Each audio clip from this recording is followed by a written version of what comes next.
Delhi high court की एक महिला जज ने गुजराती जोड़ी के सिस्टमेटिक सप्रेशन की पूरी व्यवस्था का पोस्टमार्टम कर दिया है। और अब इसी के साथ एक चर्चा यह भी शुरू हो गई कि उन महिला जज के साथ क्या होने वाला है आने वाले दिनों में, क्योंकि सबको पता है ये अमृतकाल है। जो जज कुछ नेताओं, कुछ राजनीतिक दलों और कुछ खास विचारधारा के लोगों, सेठों के हक में फैसला देते हैं, सत्ताधीशों को खुश करने वाले फैसले देते हैं, उन्हें लाभ पहुंचाते हैं, उन्हें इनाम मिलता है। और जो संविधान सम्मत फैसले देते हैं, देश के हित के फैसले देते हैं, लोकतंत्र सम्मत फैसले देते हैं, सत्ता को चुभने वाले फैसले देते हैं, उन्हें सजा मिलती है। इसका एक नहीं बल्कि कई उदाहरण मैं आपके सामने रख चुका हूं।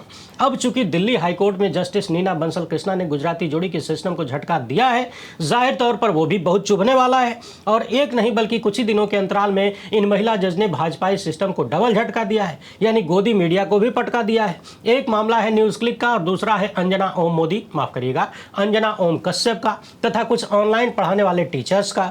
न्यूज क्लिक का पूरा केस अपने आप में ये समझने के लिए काफी है कि प्रेस फ्रीडम के मामले में भारत 180 देशों में 157वें स्थान पर क्यों है। हमारे प्रधानमंत्री प्रेस कॉन्फ्रेंस करने की हिम्मत क्यों नहीं दिखा पाते, और क्यों एक विदेशी महिला सवाल करे तो नजरें झुका के खिसक लेते हैं। क्यों हमारे चीफ जस्टिस सूर्यकांत लंदन की यूनिवर्सिटी में जाके भारतीय लोकतंत्र की ऐसी तैसी करवा लेते हैं, और क्यों भारत को चुनावी तानाशाही वाला देश कहा जा रहा है। न्यूज क्लिक केस पर जाने माने पत्रकार अभिसार शर्मा ने क्या कहा है उसको भी टकटकी लगाकर सुनिएगा, क्योंकि वे खुद न्यूज क्लिक से जुड़े हुए थे। उन पर क्या बीती, उनके साथ साथ अन्य लोगों पर क्या बीती, जरा कायदे से समझिएगा। इन्हें भी इस केस में खूब परेशान किया गया। मसला बड़ा गंभीर है, इसलिए आखिर तक सुनना है। पहली बार है तो चैनल को सब्सक्राइब करके घंटी बजा दीजिए टन से। हर वीडियो को लाइक और शेयर करना आपकी जिम्मेदारी है। इसलिए आप जानते हैं कि हम किसी धन्ना सेठ या राजनीतिक दल के दम पर चलते नहीं, तभी खुल के आपके मुद्दों पर बात हो पाती। हमारा काम पसंद आता हो तो इसके QR कोड या अपने मोबाइल नंबर का प्रयोग करते हुए जो भी हो सके आर्थिक सहयोग भेजने का प्रयास जरूर करें। बहुत बहुत धन्यवाद। पिछले वर्षों में आपने देखा होगा कि न्यूज क्लिक नाम के चैनल पर देश के कई बड़े बड़े और जाने माने पत्रकार दिखते थे।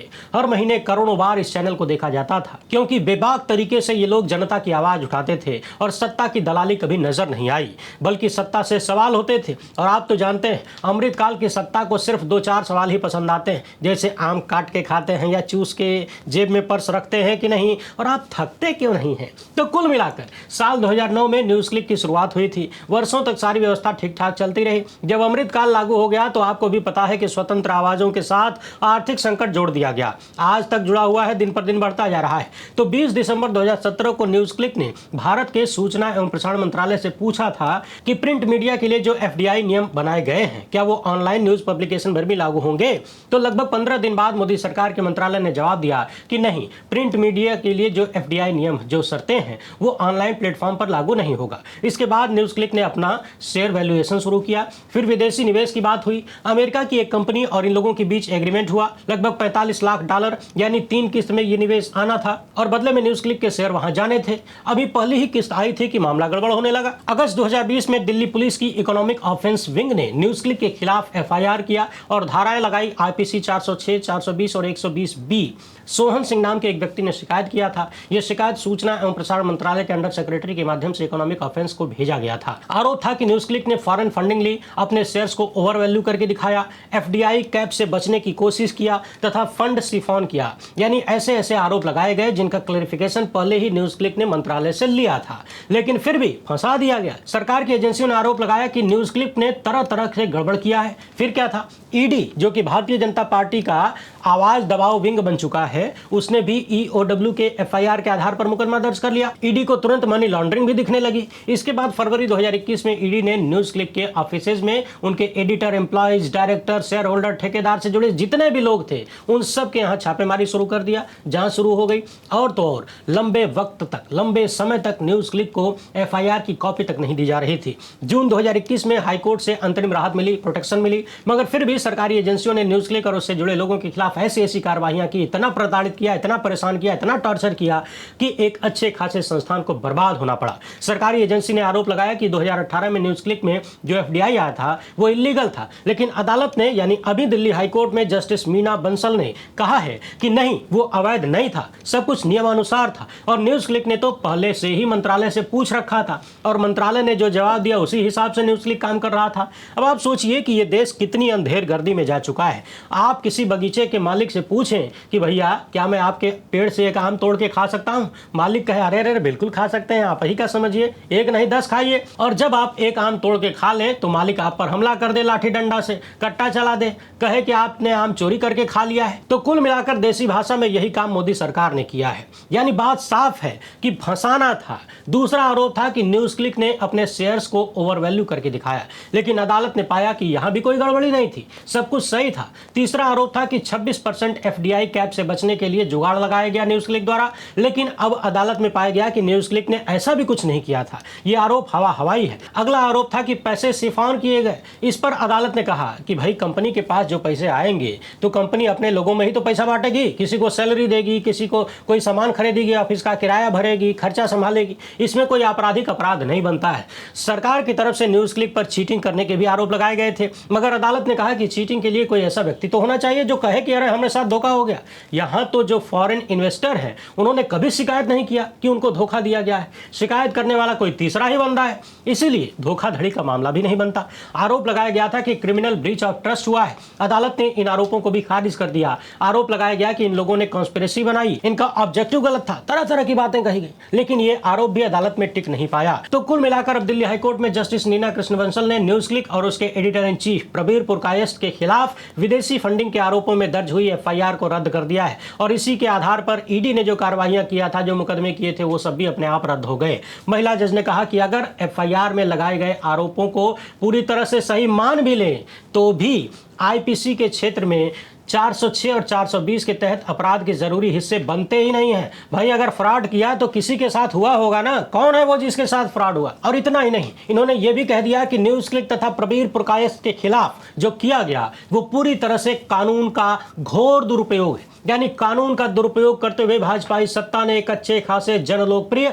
और जनहितैषी चैनल को बर्बाद कर दिया, दर्जनों लोगों को बेरोजगार कर दिया, उन्हें आज तक कहीं नौकरी नहीं मिलती, और तो और पालतू गोदी मीडिया के जरिए इन लोगों को जम के बदनाम किया गया, इन्हें देशद्रोही बताया गया, विदेशी फंडिंग लेने वाला बताया गया। जरा सोचिए कि भारत का ये कितना खराब काल चल रहा है। एक तरफ सरकार विदेशी फंडिंग के लिए लार टपकाती रहती है और भारत में इन्वेस्टमेंट आ जाए, एफडीआई आ जाए, इसके लिए कुछ भी करने को तैयार रहती है। दूसरी तरफ जो संस्थान अपने दम पर विदेशी निवेश लाते हैं भारत में, उनका कानून का दुरुपयोग करते हुए फंसा दिया जाता है, उनको, उन संस्था को बर्बाद कर दिया जाता है। न्यूज क्लिक के साथ देश के जाने माने पत्रकार अभिसार शर्मा भी काम करते थे। इन्होंने इस पूरे मामले पर क्या कुछ कहा है, जरा ध्यान से सुन लीजिए। इसके बाद आगे के गंभीर मामलों पर, दो गंभीर मामलों पर चर्चा करेंगे।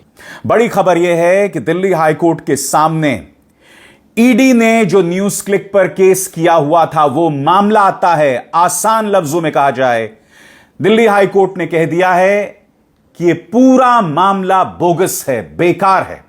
मगर याद कीजिएगा दोस्तों, जब ईडी का रेड पड़ा था और उसके बाद अक्टूबर 2023 को एंटी टेरर सेल ने जब रेड मारा था, तब आपको याद होगा इन तमाम गोदी मीडिया न्यूज चैनल्स ने, कुछ डिजिटल प्लेटफॉर्म्स ने भी कितना दुष्प्रचार किया था। याद कीजिएगा दोस्तों, अक्टूबर के महीने में जब anti terror cell NewsClick के संपादक और न्यूज क्लिक से जुड़े तमाम पत्रकारों के घरों में जब पुलिस पहुंची थी, तब आपको याद होगा कितना दुष्प्रचार चलाया गया था। क्योंकि न्यूज क्लिक के लिए कंट्रीब्यूशन मैं भी दे रहा था, लिहाजा मेरे खिलाफ गोदी मीडिया में दुष्प्रचार चलाया गया था। तिहाड़ जेल में पत्रकारिता का नाम रोशन करने वाला वो वाहियात पत्रकार जो अब दूरदर्शन में है, उसने ताना मारा था अपने प्राइम टाइम में कि ये जो अभिसार शर्मा है, बोल के लब आजाद हैं तेरे करता है, और आज इन पर एंटी टेरर सेल ने रेड मारा है। क्योंकि मैं विश्वास करता हूं कि एक ऐसी सरकार में जहां के प्रधानमंत्री प्रेस कॉन्फ्रेंस नहीं करते हैं, एक ऐसी सरकार में जहां स्वतंत्र आवाजों को दबाया जाता है, जहां आलोचकों को आप जेल में डाल देते हैं, वहां अपने बोल को बुलंद करने की जरूरत है। यह कहने की जरूरत है कि बोल के लब आजाद हैं तेरे। मगर यकीन मानिए दोस्तों, यह मामला न्यूज क्लिक तक सीमित नहीं होने वाला है। यह सरकार जिससे भी असहज होती है उस पर दबाव बनाती है, उसे परेशान करती है, उसे इनकम टैक्स ईडी के जरिए परेशान करती है। अब जबकि यह मामला गिर गया है तो जाहिर सी बात है इसका असर स्वतंत्र पत्रकारिता पर भी पड़ेगा। मगर सबसे बड़ा सवाल, इस सरकार की कोई जवाबदेही है कि नहीं? कोई जवाबदेही है कि नहीं? मैं न सिर्फ न्यूज क्लिक की बात करूंगा, मगर मैं अपनी भी बात करूंगा। मैं आपको बतलाना चाहता हूं दोस्तों कि ईडी ने मुझे कम से कम 2 बार पूछताछ के लिए बुलाया, और सबसे शॉकिंग बात, पहली बार जो पूछताछ की गई थी ना, दूसरी बार भी वही पूछताछ।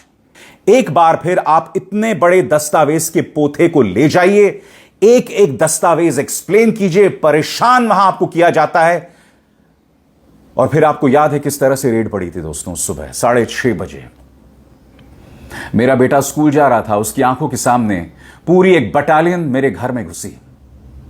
उस दौरान पूरा दुष्प्रचार चलाया जा रहा था गोदी मीडिया में, हमें चाइनीज दलाल बताया जा रहा था, कहा जा रहा था कि चीन के पैसे से तुमने देश को बदनाम किया है। अब साबित हो गया है कि जो भी पैसा आया था एफडीआई के जरिए, जितना भी पैसा आया था, उसमें एक पैसा इधर का उधर नहीं है, कुछ गलत नहीं था। यह प्रमाणित हो गया है अदालत के अंदर। निशिकांत दुबे, जिसने संसद में खड़े होकर कायरों के तौर पर मेरा नाम लिया था और मुझे चाइना के साथ जोड़ा था, क्या तुम माफी मांगोगे? वो तमाम गोदी मीडिया न्यूज चैनल, सबसे बड़ी बात दोस्तों, एक राडिया की दलाल है, आप जानते हो वो कौन है। उसने अपने मंच पर बैठ के एक डिस्क्रेडिटेड सेफोलॉजिस्ट को अपने साथ अपने मंच पर बिठाकर मेरे खिलाफ, न्यूज क्लिक के खिलाफ पूरा दुष्प्रचार चलाया था जो तथ्यों पर आधारित नहीं था।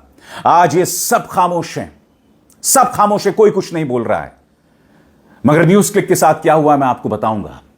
मैं आपको यह भी बताना चाहता हूं, वो 3 दिन जब एंटी टेरर सेल की रेड चली थी, मेरी मां पर उसका क्या असर पड़ा था, इसका जिक्र मैं पहले कर चुका हूं दोस्तों। पूरे दिन मेरी मां, जिसकी उम्र 72-73 साल की है, उसके हाथ कांप रहे थे। पूरे दिन यह होता रहा दोस्तों। मेरे पिता, जो कि शुगर के मरीज हैं, उनकी सेहत पर भी असर पड़ा था।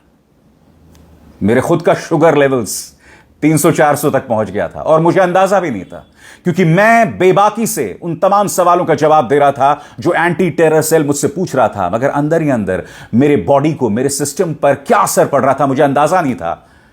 पता तब चला जब मैंने अपना शुगर रीडिंग लिया, जब मैंने अपना ब्लड प्रेशर लिया। पहली बार मेरा ब्लड प्रेशर बढ़ा हुआ था, इससे पहले कभी मेरा ब्लड प्रेशर नहीं बढ़ा था। शुगर 300-400 तक पहुंच गया था। मैं वो आंकड़ा अपने मां बाप को नहीं बता सकता था, क्योंकि कौन मां बाप ये जानना चाहेगा कि उनके बेटे का शुगर जो है वो 400 तक पहुंच गया है। और सबसे बड़ी बात, जो असर न्यूज क्लिक पर हुआ, और कई ऐसी कहानियां सामने उभर कर आ रही हैं वहां से जो हृदय विदारक हैं, दिल को तोड़ देने वाली हैं, हार्ट ब्रेकिंग है। ईडी और एंटी टेरर सेल की रेड पड़ने के बाद न्यूज क्लिक के खातों को फ्रीज कर दिया गया। न्यूज क्लिक जो कम से कम 100 लोगों को रोजगार दे रहा था, उन सबको नौकरी छोड़नी पड़ी। छोड़नी क्या पड़ी, न्यूज क्लिक कुछ कर नहीं पाया। इनमें से कई लोग आज भी रोजी रोटी नहीं कमा पा रहे हैं। कहने में अच्छा नहीं लगता, सुनाई अच्छा नहीं पड़ता, मगर वो लोग लगभग सड़कों पर हैं। ये हालत है उनकी। उनकी डेस्परेशन अब भी बनी हुई है। क्यों? क्योंकि इस सरकार को चीन के नाम पर प्रोपेगेंडा करना था, अपने ही देश की जनता को टारगेट करना था। न्यूज क्लिक जो शाहीन बाग के दौरान और किसान मूवमेंट के दौरान किसानों और शाहीन बाग की जनता की आवाज बना था, बड़ी तादाद में लोग देख रहे थे उसे, बहुत बड़ी तादाद में। किसानों को लेकर न्यूज क्लिक के कार्यक्रम लगातार मार कर रहे थे इस सरकार की कमजोर रग पर, और जाहिर सी बात है यह बात सरकार को पसंद नहीं आई। और इत्तेफाक देखिए, पहली रेड पड़ती है 2021 को और वो सिलसिला नहीं थमता। इनकम टैक्स, ईडी, और जब शायद इनको समझ आ गया था कि ईडी में इनका केस वाहियात है, तब इनके पास वो अचूक ब्रह्मास्त्र था, यूएपीए। प्रबीर पुरकायस्थ पर आतंकवाद की धाराओं में केस कर दिया गया। करीब 5 से 6 महीने तक वो जेल में रहे। उसके बाद सुप्रीम कोर्ट ने कहा यह मामला ही वाहियात है, और प्रबीर पुरकायस्थ बाहर आ गए। याद कीजिएगा, मेरे खिलाफ भी कितना दुष्प्रचार चला था उस दौरान। सुन लिया आपने। अब सोचिए कि गुजराती जोड़ी की सरकार देश को किस हद तक बर्बाद कर रही है। साल 2018 से लेकर 26 तक कितने सारे अधिकारी, कितने सारे कर्मचारी, कितनी पुलिस, अदालतों की कितनी सारी व्यवस्था, वकील, जज, सब न्यूज क्लिक के मामले में कार्रवाई करने के लिए लगाए गए। न जाने कितने करोड़ या अरब रुपया जनता के टैक्स के पैसे से मोदी सत्ता ने स्वतंत्र आवाजों को दबाने में खर्च कर दिया, बर्बाद कर दिया। और स्वतंत्र आवाजों को दबाने से जनता का जो नुकसान हुआ उसकी भरपाई तो कभी हो भी नहीं सकती, हिसाब भी नहीं लगा सकते। ये वो चैनल था जिसने किसान आंदोलन से लेकर तमाम महत्वपूर्ण मुद्दों पर जबरदस्त रिपोर्टिंग किया, करोड़ों लोग देखते थे। मैं खुद भी दर्शक था और यही कारण था कि सरकार की आंखों में चुभने लगा। और अमृतकाल का अंदाजा इसी बात से लगाइए कि दिल्ली हाईकोर्ट की एक महिला जज जब ऐसा फैसला देती हैं तो लोगों को यह संदेह होने लगता है कि अब इन महिला जज का क्या होगा। क्या इनका कहीं दूर दराज ट्रांसफर कर दिया जाएगा, या फिर इनकी सीनियरिटी खराब होगी, या फिर भविष्य में कोई इनाम नहीं मिलेगा। क्योंकि अमृतकाल में हमने एक बार नहीं कई बार देखा है, राजस्थान में निचली अदालत के एक जज जब सेठ की कंपनी पर जुर्माना लगा देते हैं, जांच के आदेश दे देते हैं, तो दनादन उनका ट्रांसफर कर दिया जाता है। उत्तर प्रदेश में संभल के सीजीएम जब वहां की पुलिस के खिलाफ एफआईआर के आदेश देते हैं, जांच के आदेश देते हैं, तो दनादन उनका भी ट्रांसफर हो जाता है। मध्य प्रदेश हाईकोर्ट के जस्टिस अतुल श्रीधरन जब भाजपाई नेताओं को संविधान का पाठ पढ़ाने की कोशिश करते हैं तो उनका ट्रांसफर बदल के उनकी सीनियरिटी खराब कर दी जाती है। दूसरी तरफ हम देख रहे हैं कि भाजपा नेताओं को राहत देने वाले जज सुप्रीम कोर्ट तक प्रमोट हो जाते हैं। फेक एनकाउंटर मामले में अमित शाह को राहत देने वाले भी सुप्रीम कोर्ट पहुंचा दिए जाते हैं, और विपक्ष के नेताओं को राहत नहीं देने वाले 56 जजों को सुपरसीड करके सुप्रीम कोर्ट बुला लिए जाते हैं। बहुत सारे लोगों को पोस्ट रिटायरमेंट इनाम भी मिलता है, लगातार मिलता है। बाकी देखते जाइए कि आने वाले वक्त में जस्टिस नीना बंसल कृष्णा को अमृतकाल का कैसा प्रसाद मिलता है, क्योंकि इन्होंने सिर्फ न्यूज क्लिक के मामले में ही नहीं बल्कि गोदी मीडिया वाली अंजना ओम कश्यप और इंडिया टुडे नेटवर्क के केस में भी तुरंत राहत नहीं दिया। आपको याद होगा, नीट पेपर लीक मामले पर विवाद शुरू हुआ और मैडम ने ऑनलाइन पढ़ाने वाले टीचर्स को धोखेबाज तो कहीं व्यूज पाने के पीछे भागने वाले एक्सप्लेनर के रूप में दिखाया और कह दिया कि इनको कौड़ी का ज्ञान नहीं है। फिर क्या था, ऑनलाइन पढ़ाने वाले तमाम टीचर्स अंजना ओम कश्यप पर टूट पड़े। जाहिर सी बात है, गोदी मीडिया के लपट झंडे से यदि किसी पर सवाल उठाने लगे तो धरती पलट नहीं जाएगी। हमारे यहाँ एक कहावत है कि सुपवा छोड़ा चलनियों हंसे जकरे हमें 72 छेद।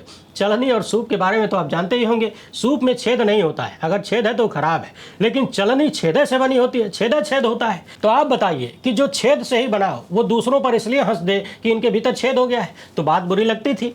ऑनलाइन टीचर्स ने भी अपनी भड़ास निकाल दिया और अंजना ओम कश्यप को बिकाऊ, चाटुकार, दलाल जैसे शब्दों से संबोधित कर दिया। मैडम को बुरा लग गया, हालांकि यहां भी गलत लग गया। बुरा तो इन शब्दों को लगना चाहिए था, इन शब्दों को हाई कोर्ट जाना चाहिए था, सुप्रीम कोर्ट जाना चाहिए था कि हमको गलत आदमी के लिए इस्तेमाल कर लिया, हम इतने भी बुरे नहीं हैं। बहरहाल अंजना और टीवी टुडे नेटवर्क पहुंच गए दिल्ली हाई कोर्ट, वो भी 2 करोड़ के मानहानि का मुकदमा लेकर। इन्होंने बिहार के अध्यापक फैसल खान और कुछ अन्य ऑनलाइन टीचर्स और सोशल मीडिया अकाउंट्स के खिलाफ मुकदमा किया। 8 जून को इस मामले में सुनवाई हुई। जस्टिस नीना बंसल कृष्णा ने सभी पक्षों को नोटिस जारी किया और कहा कि फिलहाल कोई अंतरिम रोक नहीं होगी, यानी कोई वीडियो रिमूवल आदेश नहीं दिया। सभी पक्षों को सुनना जरूरी है। समझने वाली बात यह है कि अंजना पक्ष के वकीलों ने कहा कि सोशल मीडिया पे ये जो अध्यापक लोग हैं ये अपमानजनक और जहरीला कंटेंट डाल रहे हैं। बाप रे बाप, इतना सुन के तो जहर भी शर्मा जाए। भला गोदी मीडिया से ज्यादा जहरीला कौन हो सकता है। अंजना के वकील कह रहे हैं कि इन टीचर्स की भाषा हिंसा भड़काने वाली है, बच्चों को भी घसीटा जा रहा है, धमकी दी जा रही है। बताइए, 12 साल से जो गोदी मीडिया ने घर घर में बंटवारा कर दिया, बाप बेटे को लड़ा दिया, रिश्तेदारों में झगड़ा करवा दिया, दोस्ती यारी तोड़वा दी, मॉब लिंचिंग शुरू करवा दिया, जगह जगह हिंसा भड़का दी, धर्म और जाति के नाम पर बांट दिया, वो गोदी मीडिया दूसरों पर हिंसा भड़काने का आरोप लगा रहा है। बहरहाल हाईकोर्ट ने मौखिक रूप से कहा कि मामला सीधा है, अगर सोशल मीडिया पर कोई चीज पहली नजर में अपमानजनक है तो उसे हटाया जाना चाहिए, लेकिन हम अभी तुरंत कोई आदेश नहीं देंगे क्योंकि दूसरे पक्ष का जवाब भी लेना जरूरी है। अब आप सोचिए कि जिस वक्त में देश की अदालतों में बैठे कई बेईमान जज दूसरे पक्ष को सुनना तो दूर की बात है, दूसरे पक्ष को बताए बिना ही आदेश दे देते हैं, किसी का वीडियो डिलीट करवा देते हैं और उसको पता भी नहीं चलता, कभी सेठों के कहने पर तो कभी सत्ता में बैठे नेताओं के कहने पर। ऐसे तमाम जज हैं जो न्याय के प्राथमिक सिद्धांत को भी भूल जाते हैं, उसकी छाती पे चढ़ के, संविधान की छाती पे चढ़ के भारतीय लोकतंत्र के साथ बेईमानी करते हैं। उस वक्त में दिल्ली हाईकोर्ट की एक महिला जज ने गोदी मीडिया को भी राहत नहीं दिया क्योंकि दूसरे पक्ष को भी सुनना है। तो सोचिए कि इन्होंने कितनी बड़ी हिम्मत दिखाई है। यूं ही थोड़ी ना लोग चिंता जाहिर कर रहे हैं कि अब इनके साथ क्या होने वाला है, लेकिन जरा कल्पना करिए कि दुनिया का सबसे बड़ा लोकतंत्र यानी लोकतंत्र की अम्मा, लोकतंत्र की महतारी कितने गलत रास्ते पर चल पड़ी। सत्ता में बैठे लोग किस हद के तानाशाह के रूप में उभर रहे हैं। कोई व्यक्ति, कोई संस्था इनसे पूछ कर भी कोई काम करे तो भी उसको फंसा दिया जाता है, पूरे संस्थान को बर्बाद कर दिया जाता है, दर्जनों पत्रकारों को न सिर्फ बेरोजगार किया जाता है बल्कि इतना बदनाम किया जाता है कि उनको कहीं नौकरी नहीं मिलती और बेचारे मुंह दिखाने लायक नहीं रह जाते। मैं आपको बताना चाहता हूं दोस्तों, जब एंटी टेरर सेल की रेड पड़ी थी उसके बाद न्यूज क्लिक से जुड़े कई जो पत्रकार थे या तो वो चले गए या उन्होंने खुद न्यूज क्लिक से दूरी बना ली, और ये वो लोग थे जिन्होंने दूरी बनाई जो वैचारिक तौर पर प्रबीर पुरकायस्थ के बेहद करीब थे। प्रबीर पुरकायस्थ एक लेफ्टिस्ट हैं, वामपंथी हैं, और उनकी संस्था में भी बहुत बड़ी तादाद में वामपंथी थे। जैसे ही रेड पड़ती है, इनमें से कई लोग उनका साथ छोड़कर अपनी दूरी बना लेते हैं। मगर उस रेड के बाद, जबकि मैं कोई लेफ्टिस्ट नहीं हूं, मैं वामपंथी नहीं हूं, उस रेड के बावजूद 1.5 साल तक मैं न्यूज क्लिक के लिए कार्यक्रम करता रहा। न्यूज क्लिक की इतनी हालत नहीं थी कि वो मुझे एक भी पैसा दे पाए। उल्टा उनसे जुड़े एक कैमरामैन और एक एडिटर को मैं अपनी तरफ से वित्तीय मदद देता रहा। क्यों? कोई महानता की वजह से नहीं। मैं जानता था कि मैं सब कर रहा हूं तो मैं सरकार की निगाह में आ रहा हूं। सरकार मुझे और टारगेट कर सकती थी, मगर मैं न्यूज क्लिक के साथ इसलिए था क्योंकि मैं जानता था सच्चाई क्या थी। क्यों? क्योंकि जब मुझे साल 2020 में कोरोना हो गया था और मैं जिंदगी और मौत के बीच अस्पताल में झूल रहा था, और जब मैं बाहर आया था, तब प्रबीर पुरकायस्थ ने मुझसे कहा था, अभिसार मैं जानता हूं आप हमारे एम्प्लॉई नहीं हैं, मुलाजिम नहीं है न्यूज क्लिक के, आप सिर्फ कंट्रीब्यूटर हैं, मगर आपका जो भी खर्चा आया है कोरोना का, हम पैसा देना चाहेंगे। यह महानता है प्रबीर पुरकायस्थ की। इनकम टैक्स ईडी ने मेरे एक एक बैंक खाते की जांच कर ली है। एक एक बैंक खाते की एक एक एंट्री की जांच कर ली है। और आज से नहीं, साल 2015-16 से लगातार कर रहे हैं। इसका खामियाजा न सिर्फ मैंने भुगता है, मेरी पत्नी ने भी भुगता है, मेरी फैमिली ने भी भुगती है। जी हां, मेरे बच्चों को उनके फॉर्मेटिव ईयर्स में, जब वो बढ़ रहे थे, अपनी मां के बगैर रहना पड़ा क्योंकि उनकी मां को बाहर पोस्ट कर दिया गया था, सिर्फ मुझे टारगेट करने के लिए, मुझे परेशान करने के लिए। यह सरकार की हकीकत है। मगर आज मैं सवाल पूछना चाहता हूं, क्या कोई जवाबदेही नहीं? जिन लोगों ने न्यूज क्लिक को टारगेट किया, उनकी कोई जवाबदेही नहीं है। निशिकांत दुबे ने जो संसद में खड़े होकर झूठ कहा था, उसकी कोई जवाबदेही नहीं है। वो जो पूरा गोदी मीडिया दुष्प्रचार कर रहा था, उनकी कोई जवाबदेही नहीं है। वो हिरेन जोशी जिसने गोदी मीडिया के गुर्गों को मेरे खिलाफ लगाया था, क्या उनकी कोई जवाबदेही नहीं है? इसी संस्था पर बाद में और भी गंभीर धाराओं में मुकदमे दर्ज करवाए गए। दावा किया जाता है कि आने वाले वक्त में वो भी खारिज हो जाएंगे क्योंकि इन मुकदमों का कोई आधार नहीं है। आप यूं समझिए कि गुजराती जोड़ी के कैरेक्टर को कौन नहीं जानता है। जो भी उनसे सवाल करता है, आलोचना करता है या जन सरोकार की पत्रकारिता करता है, उसको मालूम है कि वो गलती से भी गलती नहीं कर सकता। उन्हें एक्स्ट्रा कॉन्शियस होकर चलना पड़ता है। तभी तो एफडीआई लेने से पहले खुद न्यूज क्लिक ने सरकार से पूछ लिया था, क्लियर कर लिया था। सरकार ने कहा था कि हाँ ठीक है, तो न्यूज क्लिक पहले ही क्लियरिफिकेशन लेकर कदम बढ़ाता है। क्या वो ऐसी कोई गलती करेगा कि फंस जाए? लेकिन चूंकि अमृतकाल है तो आपके फंसने के लिए आपको कोई गलती करने की जरूरत नहीं है। आप कुछ भी करके फंस सकते हैं और कुछ नहीं भी करेंगे तब भी फंस सकते हैं, क्योंकि यही तो अमृतकाल है। वैसे आप इस मामले पर क्या सोचते हैं? अपनी राय कमेंट बॉक्स में जरूर लिखिएगा। वीडियो पसंद आए तो ज्यादा से ज्यादा लोगों तक पहुंचाएं। पहली बार है तो चैनल को सब्सक्राइब कर लीजिए। हमसे जुड़ने के लिए बहुत बहुत धन्यवाद। जय हिंद।